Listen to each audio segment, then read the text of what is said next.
All right, so I wanted to talk about some T-spine trunk prep work mobilizations here. So for these, very specific on the positioning and on the action to get the most out of these. A little bit of difference can make a big, a little bit of detail can make a big difference on these. So for the first one, for the buzzsaw action, what we're gonna do is start by kind of pressing the hands down and torquing into the ground, keeping space between the fingers. Then you're gonna support through the hand and the elbow and kind of work your way into a crawl position on the backside. From here, I'm pulling my elbows towards my ribs and then pushing my hands away from my body as I push away. Pull through the elbow, push through the hand, keep the body on one level as you're moving front to back on that. All right, so the next one now we're gonna look at the rotation from crawl position. So for this, I'm gonna set up with my forearms crossed.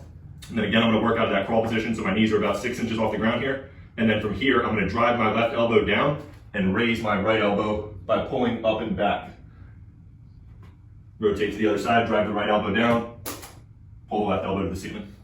All right, so next we're gonna work a band action here. For this one, we're gonna be like in a modified split hinge. So I'm almost in a kickstand position here. My front foot's all the way down, back heel's off the ground, and then I'm hinging over top of my hips. From here, eyes are gonna track on the hand. Keeping the arm long, moving through the mid-back, and trying to work that arm perpendicular to the ground. On that one, you will always move towards the leg that is forward.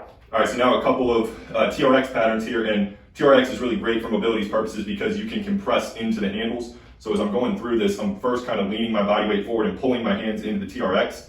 Then from here, I'm just going into a big windmill action. Both arms are moving at the same time.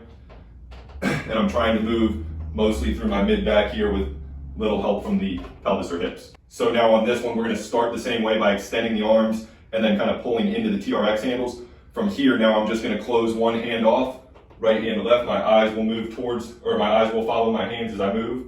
And then I'm gonna open back up. Locking this arm out, keeping that left arm long. My right arm's coming over and around. And at this end range, I'm pulling through my trunk, my hands towards the ground.